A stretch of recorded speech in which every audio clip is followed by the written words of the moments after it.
અંબિકા અને પૂર્ણા નદીના પાણીથી નવસારીમાં થયેલી બરબાદીને લઈને અત્યારે મોટી બેઠક મળી છે। પ્રભારી મંત્રી કનુભાઈ દેસાઈ તાત્કાલિક નવસારી દોડી આવ્યા, જ્યાં તેમણે અત્યારે અધિકારીઓ સાથે બેઠક કરી અસરગ્રસ્ત વિસ્તારોમાંથી સ્થળાંતરને લઈને ચર્ચા પણ કરી છે।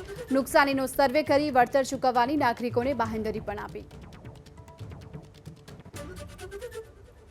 સમગ્ર દક્ષિણ ગુજરાતમાં જ્યારે વરસાદની મહેર થઈ છે ત્યારે આમ જોઈએ તો નવસારીમાં આ વર્ષે નવસારી શહેરમાં વરસાદ ઓછો છે, પરંતુ પૂર્ણા નદીના જે ઉપરવાસમાં વધુ વરસાદના લીધે થોડી પૂર જેવી પરિસ્થિતિ સર્જાય, પરંતુ અધિકારીઓની મિટિંગમાં ચોક્કસ રીતે જણાવવામાં આવ્યું કે આ વખતે પરિસ્થિતિ પર નિયંત્રણ કરવાની કામગીરી બંને પક્ષોએ સુંદર રીતે કરી છે।